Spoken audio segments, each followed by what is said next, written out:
Today we're going to be changing the spark plugs and coil packs on this 2002 Toyota Tarago. It's the same as a 2000. It's the same as an Estima or a Previa, and it's probably the same as Toyota Corolla as well. It's the same engine, a 2.4 liter 4-cylinder. And I know I'm going to be taking off stuff that probably doesn't need to be taken off, but it'll be so you can see what I'm getting into a bit better. First, I'm removing the airbox.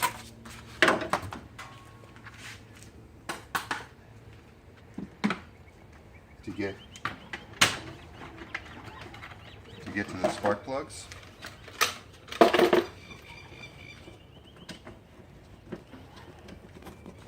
Got a K&N filter.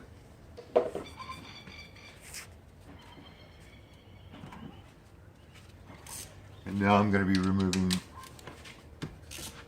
the airbox clamps so I can get to all the coil packs and also the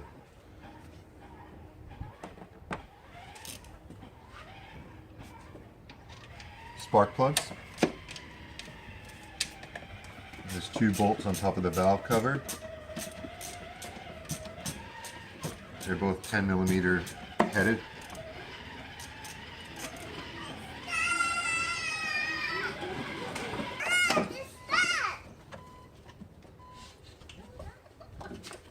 And there's 1 bolt on the left-hand corner.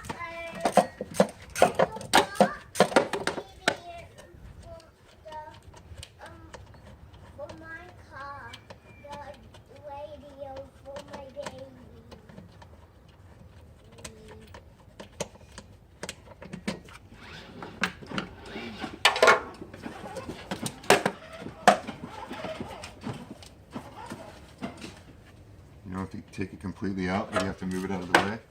Then I remove each coil pack as a 10mm headed bolt on top of it. You have to remove all 4 of those.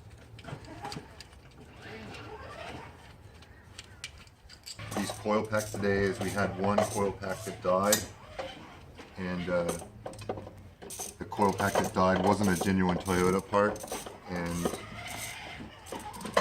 the mechanic recommended that I replace all 4 of them, not just the 1.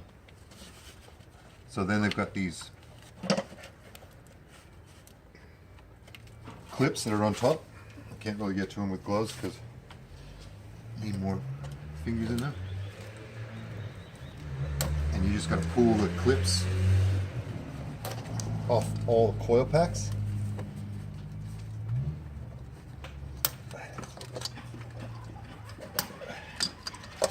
And then move that out of the way. And then you can pull off all the individual coil packs.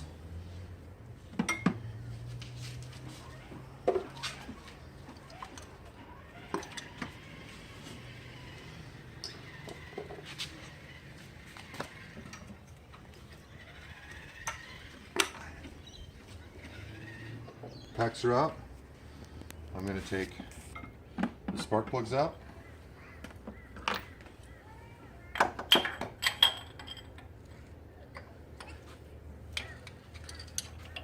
And I got a special Toyota tool to do that, but you can just use any spark plug wrench.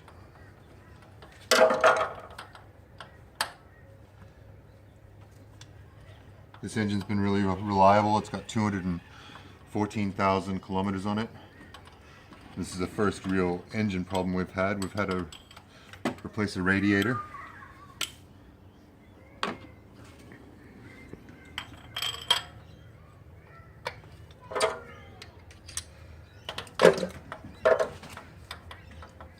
But besides that, not much else, just regular oil changes.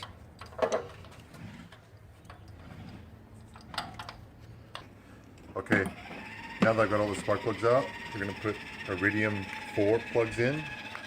You can buy these from any auto parts store. You gap them for this particular car at 1.1mm. They've all been pre-gapped.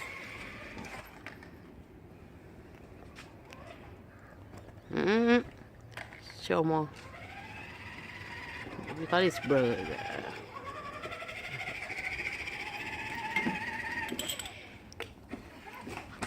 and just the reverse of how you did it before.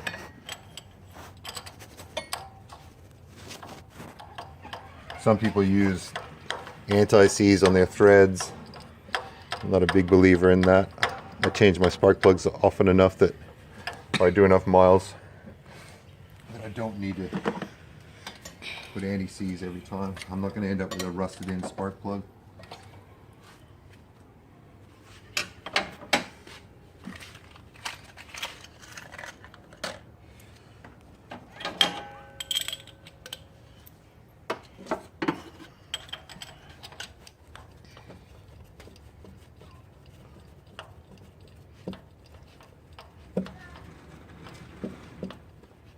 I tighten them by hand first to avoid cross-threading any cylinder head threads.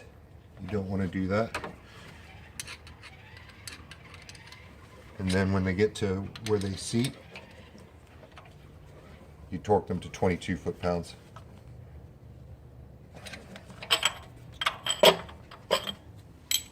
Number 2, and I've only got one more to go now. And then we'll be putting in the new coil caps. Coil packs.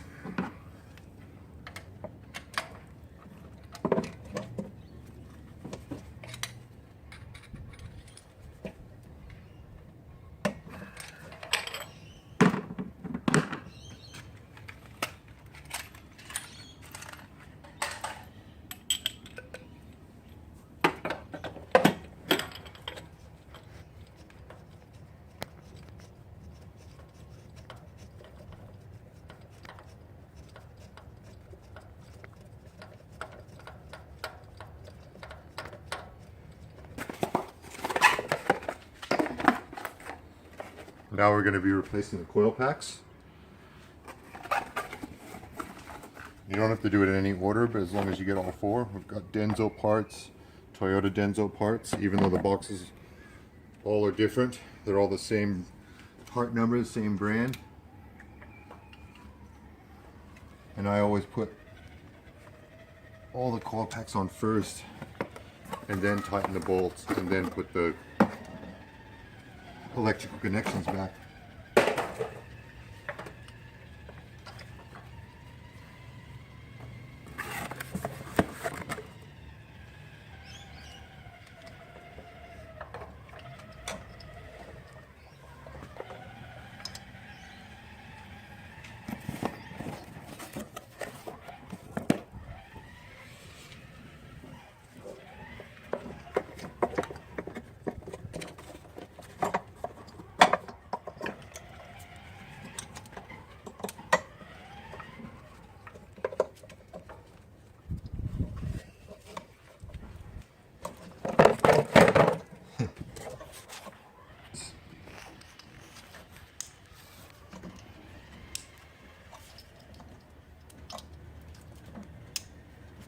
Try and put this as good as I can, and then get all the bolts.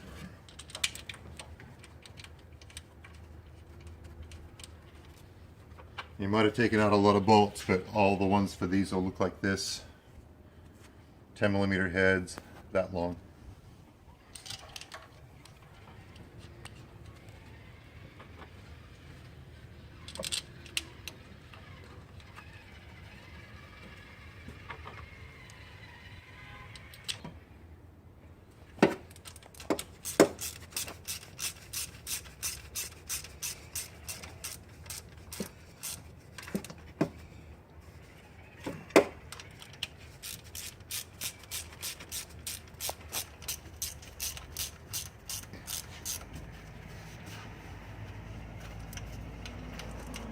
And these bolts should be tightened up to no more than 10 foot-pounds. I usually do 8 foot-pounds for this.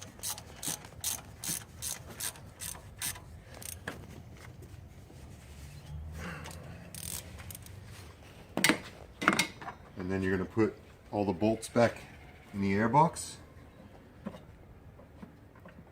So make sure the airbox is lined up.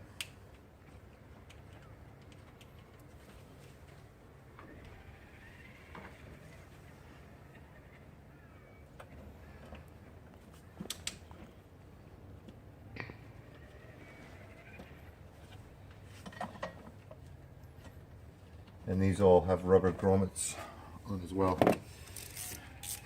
so it doesn't vibrate on the valve cover.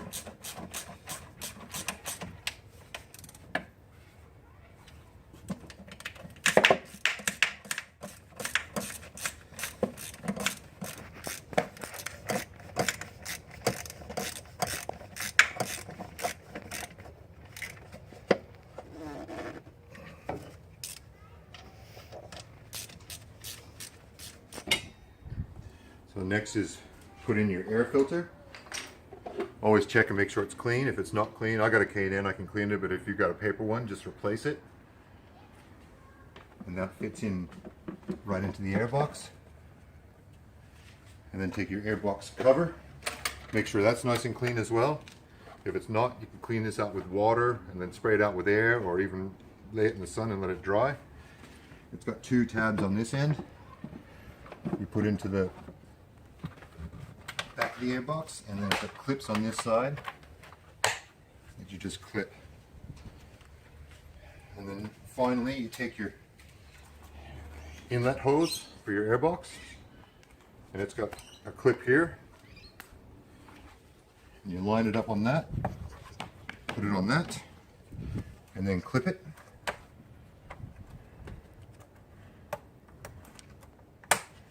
And now that's secure. And then your final two bolts go just above the radiator.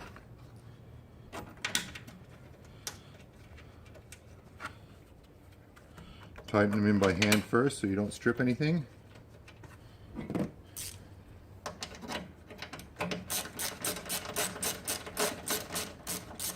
And again, these bolts should be no more than about 6 to 8 foot-pounds.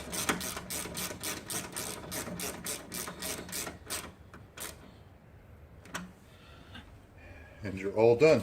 And you can start it up and make sure it runs.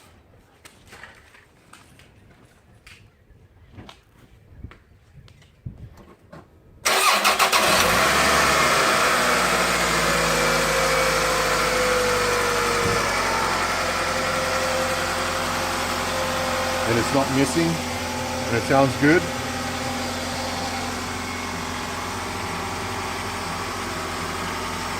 Check to see whether you've got all your airbox mounts back there. Once you move stuff around, you might pull stuff off or pull cords off, but everything looks good.